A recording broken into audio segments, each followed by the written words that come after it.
إن الحمد لله نحمده ونستعينه ونستغفره ونعوذ بالله من شرور أنفسنا ومن سيئات أعمالنا من يهده الله فلا مضل له ومن يضلل فلا هادي له وأشهد أن لا إله إلا الله وحده لا شريك له وأشهد أن محمدا عبده ورسوله أما بعد يا أيها الذين آمنوا اتقوا الله حق تقاته ولا تموتن إلا وأنتم مسلمون يا أيها الناس اتقوا ربكم الذي خلقكم من نفس واحدة وخلق منها زوجها وبث منهما رجالا كثيرا ونساء واتقوا الله الذي تساءلون به والأرحام إن الله كان عليكم رقيبا يا أيها الذين آمنوا اتقوا الله وقولوا قولا سديدا يصلح لكم أعمالكم ويغفر لكم ذنوبكم ومن يطع الله ورسوله فقد فاز فوزا عظيما فإن أصدق الحديث كتاب الله وخير الهدي هدي محمد صلى الله عليه وسلم وشر الأمور محدثاتها وكل محدثة بدعة وكل بدعة ضلالة وكل ضلالة في النار. அன்பிற்குரிய என் அருமை சகோதரர்களே, அஸ்ஸலாமு அலைக்கும் வரஹ்மத்துல்லாஹி வபரகாத்துஹு. இன்றைய நமது மார்க்கத் தலைப்பாக வணக்கசாலியான ஜுரைஜின் வரலாறும் படிப்பினைகளும். நபி ஸல்லல்லாஹு அலைஹி வஸல்லம் அவர்கள் சமூகத்தை நேரான வழியின்பால் கொண்டு வருவதற்காக பல முறைகளில் மக்களுக்கு உபதேசம் செய்தார்கள். அதில் அழகிய வரலாறுகளை மக்களுக்கு எடுத்துச் சொல்லியும் மக்களை நல்வழிப்படுத்தினார்கள். இந்த நபிமொழியை பொறுத்தவரையில் இது புகாரி, முஸ்லிம் போன்ற கிரந்தங்களிலே பதிவாக இருக்கக்கூடிய ஒரு செய்தியாகும். அபூ ஹுரைரா ரலியல்லாஹு அன்ஹு அவர்கள் அறிவிக்கக்கூடிய இந்த செய்தி, அல்லாஹ்வின் தூதர் ஸல்லல்லாஹு அலைஹி வஸல்லம் அவர்கள் குறிப்பிடுகிறார்கள், லம் யதகல்லம் ஃபில் மஹ்தி இல்லா ஸலாஸா, அதாவது தொட்டில் குழந்தையாக இருக்கும்போது மூவரை தவிர வேறு யாரும் பேசவில்லை என்று அல்லாஹுடைய தூதர் ஸல்லல்லாஹு அலைஹி வஸல்லம் அவர்கள் குறிப்பிடுகின்றார்கள். அதில் முதலாவது சொல்கிறார்கள் ஈஸா இப்னு மரியம். அடுத்ததாக சொல்கிறார்கள் வசாஹிபு ஜுரைஜ். அந்த ஜுரைஜுடைய வரலாற்றை, ரஹிமஹுல்லாஹ் அவருடைய வரலாற்றைத்தான் நாம் என்ன செய்கின்றோம், இந்த தலைப்பிலே பார்க்க போகின்றோம். அதே போன்று இதே நபிமொழியிலே இறுதியிலே அல்லாஹுடைய தூதர் கைக்குழந்தையாக பேசிய மற்றொரு வரலாற்றையும் குறிப்பிடுகின்றார்கள். அதை நாம் இறுதியாக பார்ப்போம். ஆனால் இந்த மூன்று வரலாற்றிலும் ஒரு ஒற்றுமை இருக்கிறது, அதையும் நாம் இறுதியாக பார்க்கலாம். அருமையான சகோதரர்களே, அல்லாஹ்வின் தூதர் ஸல்லல்லாஹு அலைஹி வஸல்லம் அவர்கள் சொல்கிறார்கள், இந்த ஜுரைஜ் என்பவர் ஒரு வணக்கசாலியாக இருந்தார். எப்படி இருந்தார்? ஒரு வணக்கசாலியாக இருந்தார் என்று அல்லாஹ்வின் தூதர் ஸல்லல்லாஹு அலைஹி வஸல்லம் குறிப்பிடுவதே அவர் ஒரு சிறந்த மனிதர் என்பதற்கு சான்றாக இருக்கிறது. அவர் இபாதத்துக்காக தனக்கென்று ஒரு இடத்தை எடுத்துக்கொண்டிருந்தார். தனக்கென்று ஒரு பள்ளியை என்ன செய்திருந்தார், வணக்க ஸ்தலத்தை அவர் தனியாக அமைத்து கொண்டு அதில் இறைவனை தொடர்ந்து வணங்கக்கூடியவராக இருந்தார். ஒரு நாள் அவருடைய தாயார் என்ன செய்கிறார்கள், மகனை அழைக்கின்றார்கள். தாய் என்ன செய்கிறாங்க, மகனை அழைக்கின்றார்கள். ஆனால் அவர் தொழுகையில் இருக்கிறார். அவர் என்ன செய்கிறாரு, தொழுகையில் இருக்கின்றார். அப்போது ஜுரைஜ் என்று சொல்லி மகானுடைய பெயரை சொல்லி அழைக்கின்ற போது அவர் என்ன செய்கிறாரு, தொழுகையில் இருக்கக்கூடிய மகன் ஜுரைஜ், என் இறைவா, எனது தாய் என்ன செய்றாங்க, எனது தாய் அழைக்கிறாங்க, நானோ தொழுகையில் இருக்கிறேன். எனவே அவர்கள் என்ன முடிவு எடுக்கிறாங்கன்னா, தொழுகைத்தான் முதன்மையானது என்று சொல்லி அவர் தொழுகைக்கு முக்கியத்துவம் கொடுத்து அவர் தொழுகையில ஈடுபடுகின்றார். தாய் என்ன செஞ்சிடறாங்க, திரும்பி போயிடுறாங்க. அதே போன்று மறுநாளும் என்ன செய்கிறது? தாய் வருகிறார்கள், வந்து மகனை அழைக்கின்றார்கள். மகனோ தொழுகையில் இருக்கிறார். மகன் தொழுகையில் இருக்கிறார். அப்போதும் அதே கேள்வியைத்தான் தன்னிடம் கேட்டுக்கொள்கிறார். எனது தாயுடைய அழைப்பு வருகிறது, நானோ தொழுது கொண்டிருக்கிறேன் என்று சொல்லி அவர் என்ன செய்கிறாரு? தொடர்ந்து தொழுகையில் ஈடுபடுகின்றார். அதே போன்ற நறுமையான சகோதரர்களே, மறுநாளும் தாய் வருகிறாள். தாய் வந்து மகனை அழைக்கின்ற போது மகன் தொழுகையிலே இருக்கிறார்கள். எனது தாயுடைய அழைப்பு, தொழுகை, இதில் எதை முற்படுத்துவதென்று என்ன செய்கிறார்? தொழுகையில் தொடர்ந்து ஈடுபட ஆரம்பிக்கின்றார். அப்ப தாயுடைய அழைப்பு எத்தனை நாட்கள்? 3 நாட்களும் தாயுடைய அழைப்புக்கு அவர் என்ன செய்யல? பதில் கொடுக்கவில்லை. இந்த நேரத்தில் அருமையான சகோதரர்களே, அந்த தாய் என்ன செய்கிறார்கள் என்று சொன்னால், மகனுக்கு எதிராக ஒரு பிரார்த்தனை செய்து விடுகிறார். அந்த தாய் என்ன செய்யறாங்க? மகனுக்கு எதிராக ஒரு பிரார்த்தனை செய்கின்றார்கள். அந்த பிரார்த்தனை என்னவென்று பார்த்தீங்கன்னு சொன்னா, அதாவது நீ ஒரு விபச்சாரியுடைய முகத்தில் முழிக்காமல் நீ மரணிக்க மாட்டாய் என்ற ஒரு பிரார்த்தனை என்ன செய்யறாங்க? மகனுக்கு எதிராக. அதாவது யா அல்லாஹ், எனது மகன் என்ன ஒரு விபச்சாருடைய முகத்திலே முழிக்காமல் மரணிக்க கூடாது என்ற அடிப்படையிலே ஒரு பிரார்த்தனையை தாய் செய்து விடுகின்றார் மகனுக்கு எதிராக. என் அருமையான சகோதரர்களே, இப்ப பனு இஸ்ரவேலர்கள், இது பனு இஸ்ரவேலர்கள் உடைய அந்த சமூகத்தில் நடக்கக்கூடிய ஒரு வரலாற்று செய்தி அல்லாஹ்வுடைய தூதர் என்ன செய்யறாங்க? வஹீயின் மூலம் சொல்கிறார்கள், அல்லாஹ் அறிவித்து கொடுத்து சொல்கிறார்கள். என் அருமையான சகோதரர்களே, அந்த மக்கள், அந்த பனு இஸ்ரவேலர்கள் தங்களுக்கு மத்தியில் ஜுரைஜை பற்றி பேசிக் கொள்கிறார்கள். அவர் ஒரு நல்ல வணக்கசாலி, இப்படி வணக்கத்தில் ஈடுபடக்கூடிய ஒரு மனிதர் என்று என்ன செய்யறாங்க? அவரை பற்றி பேசுகிறார்கள். இப்படி பேசிக்கொண்டிருக்கின்ற போது அந்த சமூகத்திலே இருந்த ஒரு மோசமான பெண், ஒரு விபச்சாரி, நடத்தை கெட்டவள், ஒரு மோசமான பெண், ஒரு அழகான ஒரு பெண், அவள் என்ன சொல்கிறார் என்று சொன்னால், அதாவது நீங்கள் விரும்பினால் நான் ஜுரைஜை என்ன செய்வேன்? எனது வலைக்குள் போடுவேன். ஜுரைஜை நான் வழிகெடுப்பேன், குழப்பத்தில் ஆழ்த்துவேன், எனக்கு முடியும் என்று சொல்லி அவள் சொல்கிறாள். பாருங்க எப்படி ஒரு சமூகத்தில் எப்படியான நிலைகள்லாம் உருவாதுன்னு பாருங்க. என் அருமையான சகோதரர்களே, அப்படி அவள் ஒரு சவாலை அவர்களுக்கு மத்தியிலே ஒரு சவாலை விட்டு வந்து என்ன செய்கிறாள்? ஜுரைஜ் வணங்கக்கூடிய அந்த ஜுரைஜுடைய அந்த வணக்கஸ்தலம், அந்த இடம், அங்கு வந்து எவ்வாறாவது ஜுரைஜை என்ன செய்ய வேண்டும்? வழிகெடுக்க வேண்டும் என்பதற்காக அவள் முயற்சி செய்கிறாள். அந்த நேரத்திலே அந்த ஆபித், அந்த வணக்கசாலி, அவருடைய அந்த ஈமானிய பலம், ஈமானிய உறுதி, அந்த பெண்ணுடைய ஃபித்னாவிலே அவர்கள் சிக்கவில்லை. அந்த மோசமான பெண்ணுடைய ஃபித்னாவிலே அவர்கள் சிக்கவில்லை. அவர்கள் திரும்பி கூட பார்க்கவில்லை. சுப்ஹானல்லாஹ்.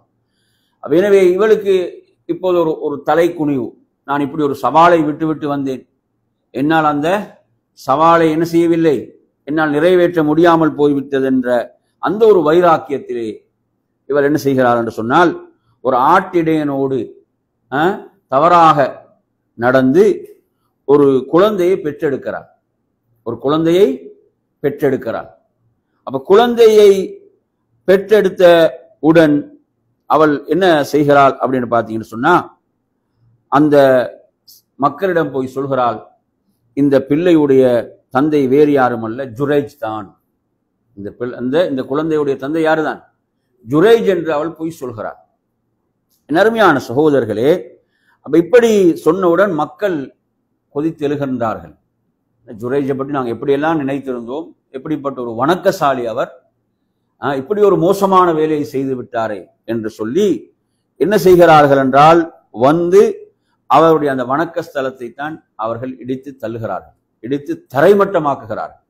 இந்த மக்கள் எல்லாம் வந்து என்ன செய்கிறார்கள்? அதை இடித்து தரைமட்டமாக்குகிறார்கள். அப்போது அவர் கேட்கிறார், என்னப்பா பிரச்சனை, என்ன காரணம், மாஷானுக்கும் என்ன பிரச்சனை அப்படி என்று சொல்லி கேட்கிறார். கேட்கும் போது மக்கள் சொல்கிறார்கள், நீ இந்த பெண்ணோடு, இந்த மோசமானவளோடு விபச்சாரம் செய்து உன் மூலம் ஒரு குழந்தையை இவள் பெற்றெடுக்கிறாள், ஒரு குழந்தையை பெற்றெடுத்திருக்கிறாள் என்று சொல்லி அந்த மக்கள் சொல்லும் போதுதான் அவருக்கு விஷயமே தெரிய வருது. அவருக்கு என்ன செய்யுது? விஷயமே தெரிய வருகிறது. எனவே அவர் அமைதியாக என்ன கேட்கிறார்கள் என்றால், எங்கே அந்த குழந்தை, எங்கே அந்த குழந்தை என்று கேட்கிறார். குழந்தை கொண்டு வரப்படுகிறது. அப்போது அவர்கள் சொல்கிறார்கள், கொஞ்சம் என்ன விடுங்க, நான் உது செய்து தொழுது விட்டு வருகிறேன், உது செய்து தொழுது விட்டு வருகிறேன் என்று சொல்லி அவர் என்ன செய்கிறார்? உது செய்து தொழுகின்றார். உது செய்து தொழுது விட்டு அந்த குழந்தை, அந்த குழந்தையிடம் வந்து அந்த குழந்தையுடைய வயிற்றில் என்ன செய்கிறார்? இதுவாக அப்படி குத்துகிறார். குத்திவிட்டு கேட்கிறார், யா குலாம் மன் அபூக், குழந்தையே உனது தந்தை யார்? அந்த குழந்தையிடம் உனது தந்தை யார் என்று கேட்கின்ற போது அங்குதான் இந்த அற்புதம் நிகழுகிறது. அந்த கை குழந்தை என்ன செய்யுது? அல்லாஹுடைய அனுமதியோடு பேசுகிறது. இதுக்கு நாங்கள் சொல்லுவோம் கராமத் என்று சொல்லுவோம். நல்லடியார்களுக்கு நிகழும் போது என்ன, அதை கராமத் என்று சொல்லப்படும். அல்லாஹ் அவர்களை அதன் மூலம் கண்ணியப்படுத்துகிறான். எனவே நறுமையான சகோதரர்களே, அந்த கை குழந்தை பேசுகிறது, சொல்கிறது, இந்த ஆட்டிடையன் தான் எனது தந்தை, இன்ன ஆட்டிடையன் தான் எனது தந்தை என்று அந்த குழந்தை சொல்கிறது. என் அருமையான சகோதரர்களே, அப்போது அந்த மக்கள் எல்லாம் இந்த இதை பார்த்து விட்டு என்ன செய்யறாங்க? அவரை கட்டி தழுவுகின்றார்கள் என்றெல்லாம் ரிவாயத்துக்கள்ல ஹதீஸ்கள்ல வருவதை பார்க்கிறோம். அதன் பிறகு சொல்கிறார்கள், நாம் உங்களுடைய இந்த ஆலயத்தை தங்கத்தால் நாம் அமைத்து தருகிறோம். நாங்கள் என்ன செய்கிறோம்? நீங்க வணங்கக்கூடிய அந்த இபாதத் செய்யக்கூடிய அந்த உங்களோட வணக்க ஸ்தலத்தை நாங்கள் என்ன செய்கிறோம்? அதை நாம் தங்கத்தால் அமைத்து தருகிறோம் என்று மக்கள் அவரிடத்திலே கேட்டபோது அவர்கள் சொல்கிறார்கள், இல்லை, எப்படி அது மண்ணால் இருந்ததோ அப்படியே நீங்கள் அமைத்து தந்தால் போதுமானது.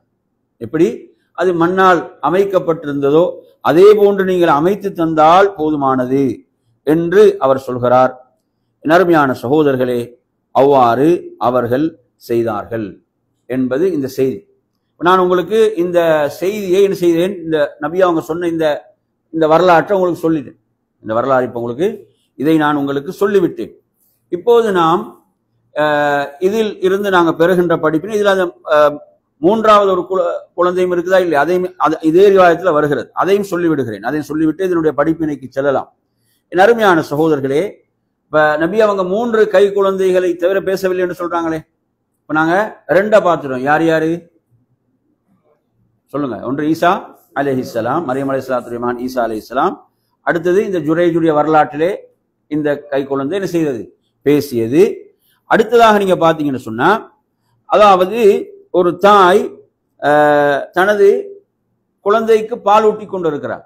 பாலூட்டி கொண்டிருக்கின்ற போது ஒருவர் நல்ல ஆடம்பரங்களோடு அலங்காரங்களோடு என்ன செய்கிறார்? மக்கள் புடைசூழ ஒருவர் போகின்றார். அப்படி போகின்ற போது இந்த காட்சியை பார்த்த அந்த தாய் என்ன செய்கிறாள்? அல்லாஹ்விடத்தில் இப்படி ஒரு துஆ செய்கிறார். எப்படி ஒரு துஆ செய்கிறாள் என்றால், யா அல்லாஹ், அதாவது எனது இந்த குழந்தையை இவரை போன்று ஆக்குவாயாக. அவர் என்ன அவ்வளோ அலங்காரங்களோடு ஆடம்பரங்களோடு அப்படி போறார். எனவே இதை இப்படி அந்த தாய் தனது குழந்தைக்காக பிரார்த்தித்த போது அந்த குழந்தை என்ன செய்கிறது என்றால், அந்த தாயுடைய மார்பகத்திலிருந்து தனது வாயை அப்படி எடுத்து விட்டு அந்த கை குழந்தை பேசுகிறது. அல்லாங்க அந்த என்ன செய்யறான்? அந்த அற்புதத்தை நிகழ்த்துகிறான். அந்த குழந்தை சொல்கிறது, என்னை இவரை போன்று ஆக்கிவிடாதே, அல்லாஹும்ம லா தஜஅல்னி மிஸ்லஹ், இவரை போன்று என்னை ஆக்கிவிடாதே என்று அந்த குழந்தை சொல்லி மறுபடியும் என்ன செய்து அந்த பாலை குடிப்பதற்கு ஆரம்பிக்கிறது. அதன் பிறகு ஒரு அடிமை பெண் அடிக்கப்பட்டு துன்புறுத்தப்பட்டு சித்திரவதை செய்யப்பட்டவளாக இழுத்துச் செல்லப்படுகிறார். அந்த காட்சி அந்த தாய் பார்க்கிறான். பார்க்கும்போது அந்த தாய் அல்லாஹ்விடத்துல எப்படி துஆ செய்யறாங்கண்டா, எனது பிள்ளையை இவளை போன்று ஆக்கிவிடாதே அல்லாஹ், இவளை போன்று ஆக்கிவிடாதே.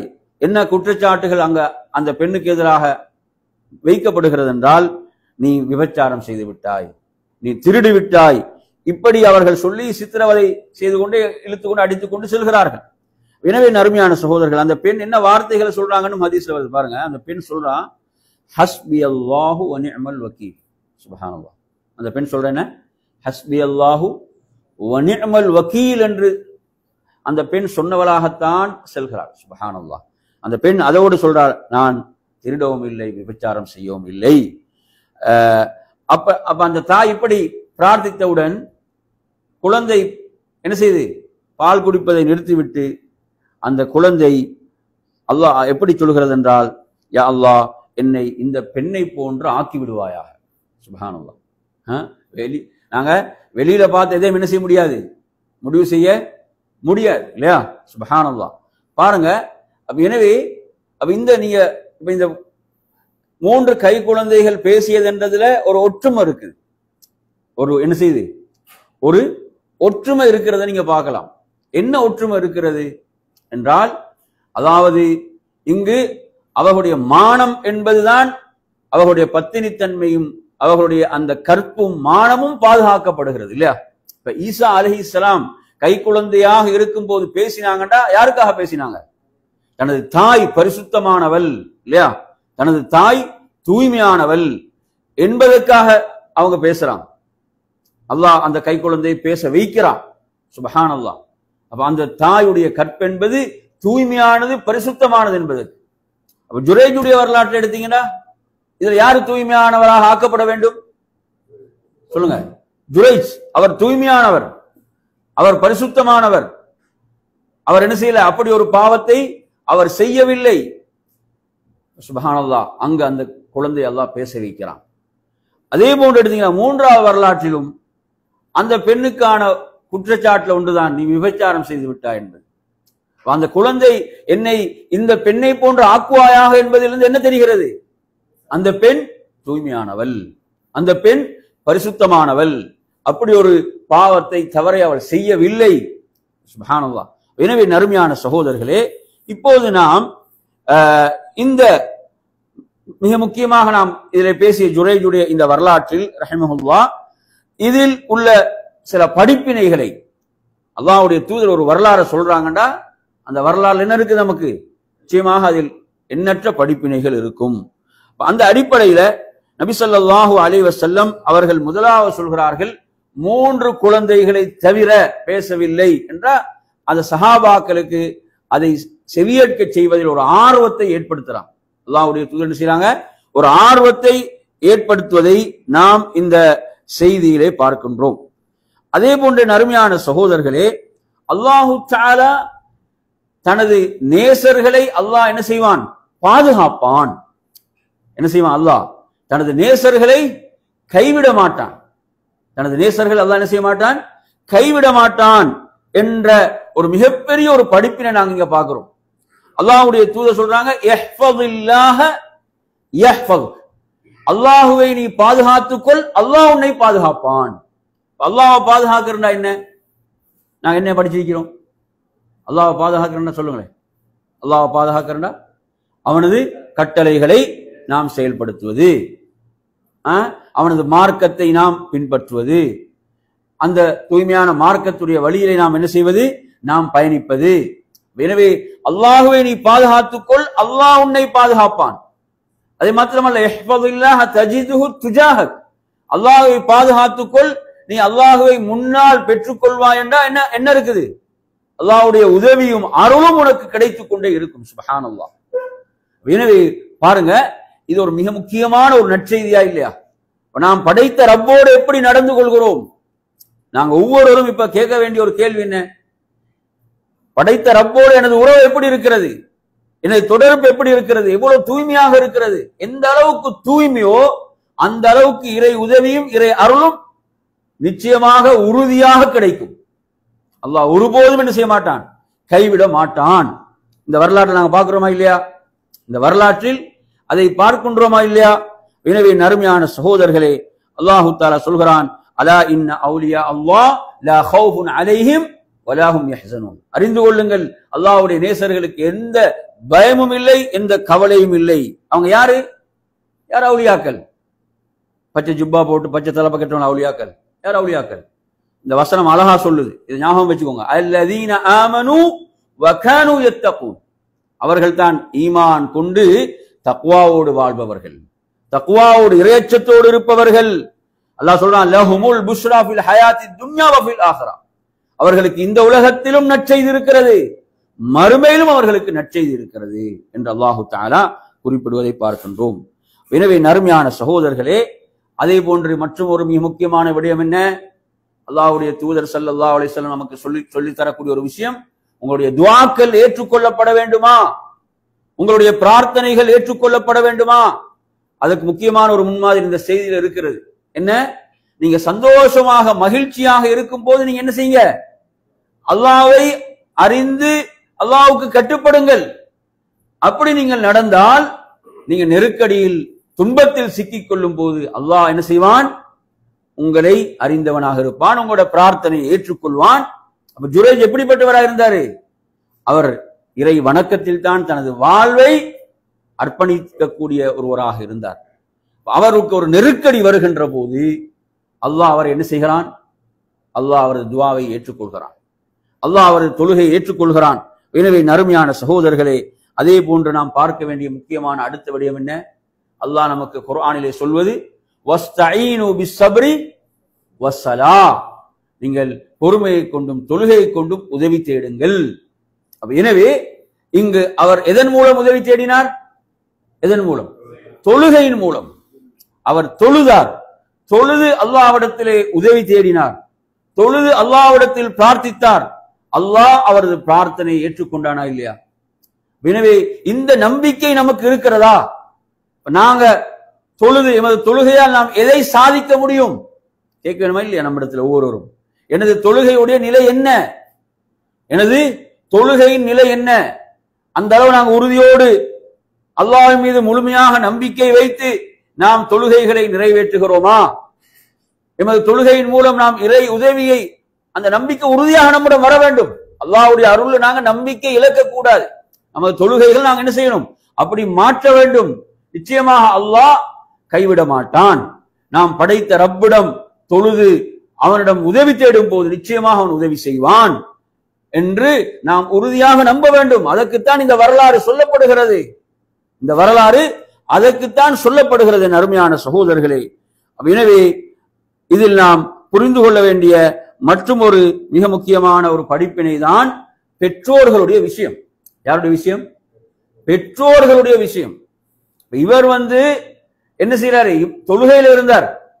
தொழுகையில இருந்த இவர், அதாவது அவர் என்ன ஒரு முடிவு எடுக்கிறாருன்னா, தாயை அழைக்கிறாங்க, இப்ப நான் தொழுது கொண்டிருக்கிறேன், தொழுகை நான் அல்லாஹ்வுக்கு செய்யக்கூடிய ஒரு ஒன்றாக இருக்கிறது. அப்ப எதை முற்படுத்துறது என்று அவர் என்ன செய்யறாரு? எதை முற்படுத்தினாரு? தொழுகையை முற்படுத்தினார்.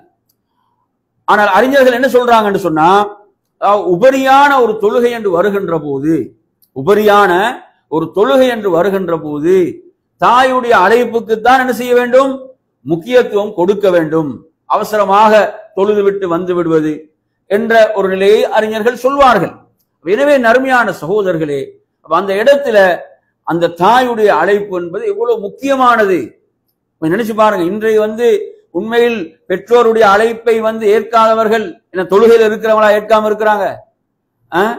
அதாவது இன்று என்ன எதிர்பார்க்கணும்?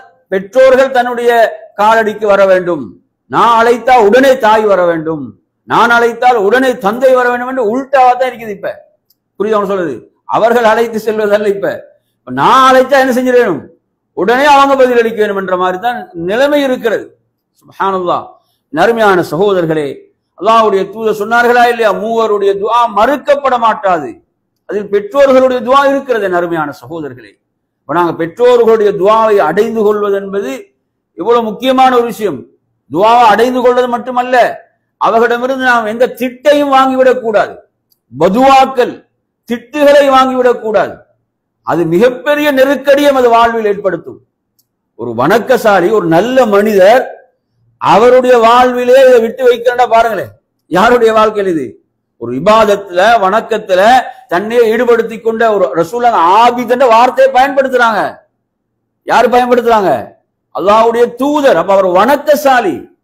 ஒரு வணக்கசாலியுடைய வாழ்விலே தாயுடைய துவா இந்த அளவு தாக்கம் செலுத்தி இருக்கிறது என்றால் சாதாரணமா எடுக்க முடியுமா?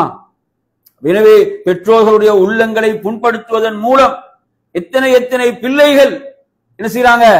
பெற்றோர்களிடமிருந்து மோசமான பிரார்த்தனைகளை, திட்டு பதுவாக்களை வாங்கிக் கொள்கிறார்கள். அல்லாஹ் பாதுகாக்க வேண்டும்.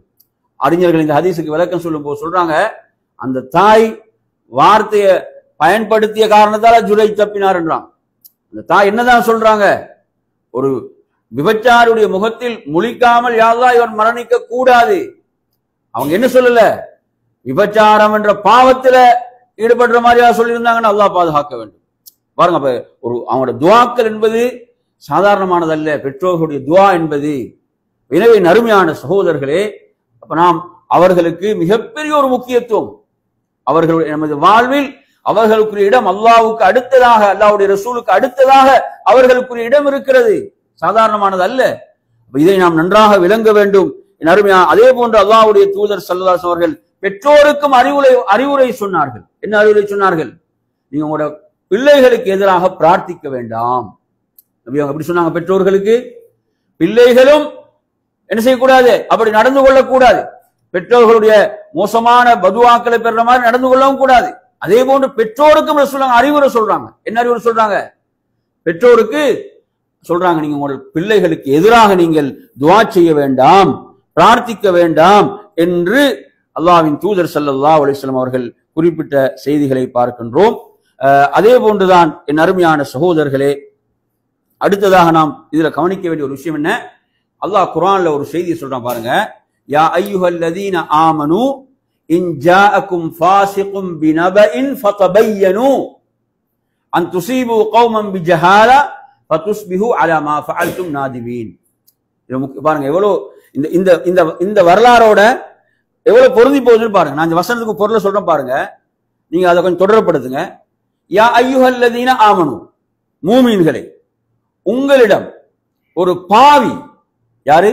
ஒரு ஃபாசிக், ஒரு பாவி ஒரு செய்தியை கொண்டு வந்தால், ஒரு செய்தியை கொண்டு வந்தால் நீங்க அதை உறுதிப்படுத்திக் கொள்ள வேண்டும். செய்தியை கொண்டு வாரது யாரு? ஒரு பாவி, பாவம் செய்யக்கூடிய ஒரு மோசமானவர் செய்தியை கொண்டு வருகிறார். அந்த செய்தியை நீங்கள் உறுதிப்படுத்திக் கொள்ள வேண்டும், அதை நீங்க தெளிவாக்கிக் கொள்ள வேண்டும். ஏன்? ஏன்? அன் துஸீபு கௌமன் பிஜஹாலா, நீங்க அறியாமையின் காரணத்தால் ஒரு கூட்டத்துக்கு எதிராக நீங்க எடுக்கக்கூடிய முடிவு இருக்கிறதே, அந்த முடிவு என்ன செய்யும்? உங்களை கவலைக்குள் ஆழ்த்தும். உங்களை என்ன செய்யும்?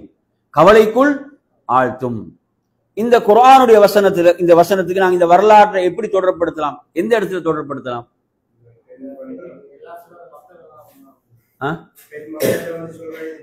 அதாவது அந்த பெண், அந்த மோசமான பெண், அந்த சமூகத்துல ஒரு மோசமா நடத்தியுள்ள அந்த பெண் வந்து சொல்கின்ற போது அந்த மக்களுக்குடைய கடமை என்ன?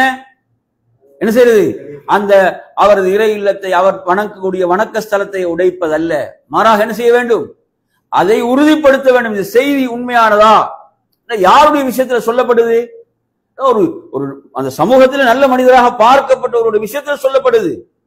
எனவே நறுமையான சகோதரர்களே, நம்மிடத்துல ஒரு பிரச்சனை இருக்குது. என்ன பிரச்சனை இருக்குதுண்டா? நமக்கு பிடிக்காத ஒத்தனை பத்தி செய்தி வந்தா என்ன செஞ்சிருவோம்? இந்த குர்ஆன் வசனம் நாங்க அப்ளை பண்றது கிடையாது. இந்த குர்ஆன் வசனத்தை நாங்க அப்ளை பண்ண வேண்டுமா இல்லை எங்க வாழ்க்கையில? அதுதானே குர்ஆனுடைய வசனம் என்ன? எங்க வாழ்க்கையில் நாம் அதை அப்ளை பண்ண வேண்டும், அதை நாங்க செயல்படுத்த வேண்டும், அதற்கு செயல் வடிவம் கொடுக்க வேண்டும். இங்க வந்து செய்தியை வந்து நாங்க ஒரு நல்ல நம்பிக்கையான ஒரு செய்தியை கொண்டு வந்தாலே உறுதிப்படுத்த வேண்டும். அதுதானே நம்பிக்கையான ஒருவர் செய்தியை கொண்டு வந்தாலே. பாருங்க, ஹுதுஹுத் பறவை சுலைமான் அலைஹிஸ்ஸலாத்துல வந்து என்ன சொல்லுகிறது? அதாவது ஜிஅதுக மின் சபஇன் பினபஇன் யகீன் என்று சொல்லு. நான் சப நாட்டுடைய ஒரு உறுதியான செய்தி, சும்மா சொல்லல. அந்த பறவை ஹுதுஹுத் என்ன சொல்லுது? பினபஇன் யகீன், உறுதியான ஒரு செய்தியை கொண்டு வந்திருக்கிறேன். அதனாலதான் லேட். அது லேட்டா தாமதித்து வந்ததுக்குரிய காரணத்தை கேட்கிறாரா இல்லையா சுலைமான் அலைஹிஸ்ஸலாம்? கேட்கும் போது அது சொல்லுது, நான் உறுதியான ஒரு செய்தியோடு வந்திருக்கிறேன். என்ன செய்யறாங்க? இல்ல, உறுதிப்படுத்தேன், இன்னும் உறுதிப்படுத்தேன். என்ன செய்யறாங்க? ஒரு லெட்டர் எழுதுறாங்க. ஒரு லெட்டரை எழுதுகிறார்கள். அந்த சபா நாட்டுடைய இளவரசிக்கு எழுதி உறுதிப்படுத்துறாங்களா இல்லையா? உறுதிப்படுத்தினாங்களா இல்லையா? அப்ப அது என்ன? நபிமார்களுடைய முன்மாதிரி. அப்ப செய்தி எங்கிருந்து வந்தாலும் செய்தி உறுதிப்படுத்தப்பட வேண்டும். இது மார்க்கத்துடைய வழிகாட்டல். அதே நேரத்தில் செய்தியை கொண்டு வரால் டேஞ்சரான ஆளா இருந்தா அப்ப என்ன செய்யணும்? மிக மிக கவனமாக இருக்க வேண்டும். அப்ப எனவே நறுமையான சகோதரர்களே, அப்ப நீங்க பாருங்க, சுப்ஹானல்லாஹ், அல்லாஹ் சொல்றான், நீங்க அந்த செய்தியை வைத்து ஒரு முடிவு எடுப்பீங்களே, அந்த முடிவு என்ன செய்யும் என்று சொன்னால் உங்களை கவலைக்குள் ஆழ்த்தும். அவங்கள அதுக்கு பிறகு அது கவலையில் ஆழ்த்துச்சா இல்லையா? இவர் இபாதத் செய்ய இவருடைய வணக்க ஸ்தலத்தை நாங்கள் உடைத்து விட்டோமே என்ற கவலைக்குள் ஆனார்களா இல்லையா? அவர்கள் நாங்க தங்கத்தால் அமைத்து தரவான்னு கேட்டார்களா இல்லையா? குர்ஆன் சொல்லக்கூடிய இந்த அறிவுரை எமது வாழ்வில் மிக முக்கியமானது. நீங்க எடுத்தீங்கன்னு சொன்னா, இன்னைக்கு நாங்க பார்க்கிறோம், நாங்க வாழக்கூடிய இந்த தொலைத்தொடர்பு சாதனங்கள் பெருகி இருக்கக்கூடிய இந்த காலத்துல செய்திகளை என்ன செய்யறோம்? ஒரு பட்டன் தான் தட்டினா போயிடும், பலருக்கு போயிடும், திரும்ப பெறல, திரும்ப என்ன செய்ய முடியாது, பெற முடியாது. அதில் பலருடைய மானம் இருக்கிறது, பலருடைய வாழ்க்கை இருக்கிறது, பல குடும்பங்களுடைய மானம் இருக்கிறது.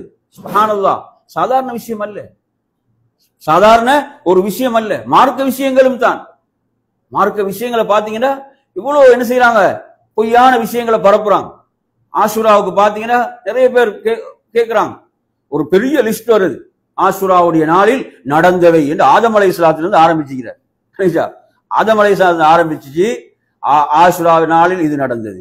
படிச்சீங்களா? நீங்க யாரும் படிச்சீங்களா? அதை படிக்காது பரவாயில்ல. ஆஷுரா நாள்ல இந்த நபிக்கு இது நடந்தது, இந்த நபிக்கு இது நடந்தது, இந்த நபிக்கு இது நடந்தது, ஒரு பெரிய லிஸ்ட். அங்க எந்த ஆதாரமும் இல்லை, ஆதாரங்களும் எதுவும் கிடையாது. எனவே அப்ப என்ன செய்யறாங்க? மக்கள் இதை பரப்புறாங்க. இது மார்க்கம், தீன், அல்லாஹ், அல்லாஹுடைய ரசூல் உடைய விஷயத்தை சொல்கிறோம். ஆதாரம் எவ்வளவு உறுதிப்படுத்தப்பட வேண்டும். அல்லாஹ்வுடைய தூதர் என்ன சொல்றாங்க?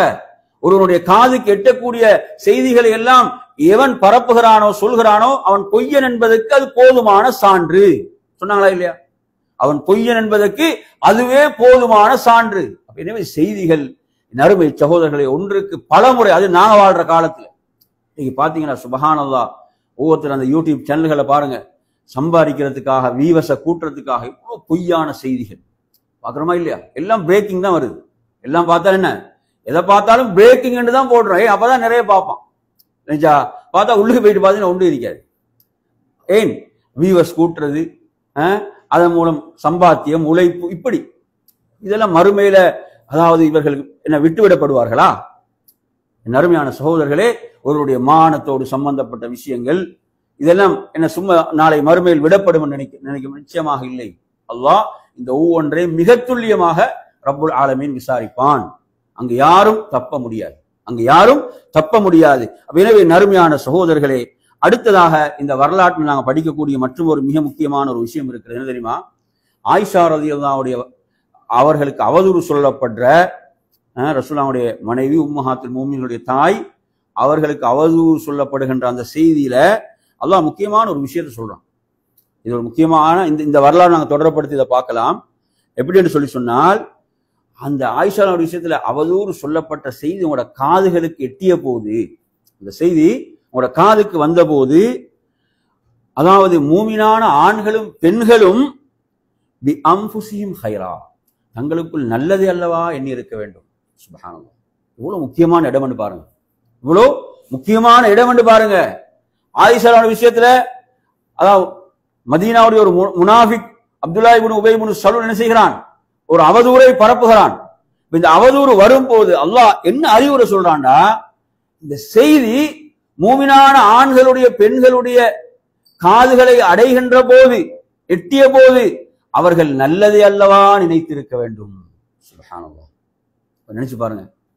அவர்கள் வகாலு ஹாதா இஃப்கும் முபீன், இது ஒரு தெளிவான அவதூறு என்றல்லவா சொல்லி இருக்க வேண்டும். இது தெளிவான ஒரு அவதூறு என்றல்லவா சொல்லி இருக்க வேண்டும். அப்ப என்ன உங்களுக்கு தெரியுது? என்ன தெரியுது? அல்லாஹ் சமூகத்தில் சில நிகழ்வுகளை ஏற்படுத்தி அதில் எப்படி நடந்து கொள்கிறார்கள் என்று பார்க்கிறான். ஈமான பரிசோதிக்கிறான். நல்லா புரிஞ்சுக்கோங்க. சமூகத்துல சில நிகழ்வுகள் நடக்குது, அந்த நிகழ்வுகளின் மூலம் நமது ஈமான் பரிசோதித்து பார்க்கப்படுகிறது. நாங்க எந்த லிஸ்ட்ல இருக்கிறோம், நாங்க எதில் இருக்கிறோம். எனவே இன்று நமது நிலையை நாங்கள் உரசி பார்க்க வேண்டுமா இல்லையா? அப்ப ஜுரைஜுடைய வரலாற்றில் அவ்வளவு ஒரு சிறந்த மனிதருடைய விஷயத்தில் அந்த மோசமான பெண் வந்து சொன்ன போது நீங்கள் நல்லதை அல்லவா நினைத்து இருக்க வேண்டும் என்று இங்க இருக்குதா இல்லையா? எனவே நறுமை சகோதரர்களே, நமக்கு பிறரை பற்றிய செய்திகள் வரும்போது நாம் அதாவது எப்போதும் நல்லதைத்தான் நினைக்க வேண்டும். ஒரு மூமினை பொறுத்தவரையில மூமினுடைய பண்பு என்ன சொல்லுங்க? நல்லது. அவர்களை பற்றி நல்லதைத்தான் என்ன வேண்டும். பாருங்க, தபூக்குடைய போர்ல சஹாபாக்கள்ல யாரு முக்கியமான ஒரு சஹாபி? காப் இப்னு மாலிக் என்ன செய்யல தபூக் போர்ல சொல்லுங்க, கலந்து கொள்ள அவங்களுக்கு முடியல இல்லையா? எனவே ரசூலுல்லாஹ் தபூக்கு சென்றதன் பிறகு அவ்வளவு மக்களுக்கு ரசூலுல்லாஹ் அவ்வளவு கவனிக்கிறாங்க, படையை அவ்வளவு அவதானிக்கிறாங்க. படை தளபதி அல்லாஹ்வுடைய தூதர் கேட்கிறாங்க, காபுக்கு என்னப்பா ஆனது? காபை காணவில்லை என்றாங்க ரசூலுல்லாஹ். அவ்வளவு முக்கியமான ஒரு நபித்தோழர், காபு எங்கே? அப்போது ஒருவர் சொல்கிறார், அவரது சொத்து செல்வங்கள், அவருடைய உலக அந்த வசதி வாய்ப்புகள் அவர் என்ன செய்து விட்டது? தடுத்து விட்டது. அப்படின்னு சொல்லும் போது முஆத் இப்னு ஜபல் ரலியல்லாஹு சொல்கிறார்கள், நீங்க சொன்ன வார்த்தை மிக மோசமானது. நாம் அவருடைய விஷயத்தில் நல்லதை தவிர வேறு எதையும் அறிய மாட்டோம்னு சொல்றாங்க. அப்ப நாங்க இருக்க வேண்டிய இடம் எது? எந்த இடத்துல நாங்க இருக்க வேண்டும்?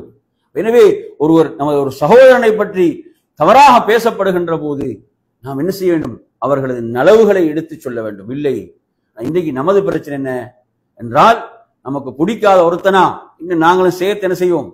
அதுல பெட்ரோலை ஊத்துறது, ஊத்தி அதுல இன்னும் அதை என்ன செய்யறது? அதை ஊதி நாங்க பெரிதாக்கக்கூடிய அந்த மோசமான ஒரு நிலையை நாங்க சமூகத்துல பார்க்கிறோம்.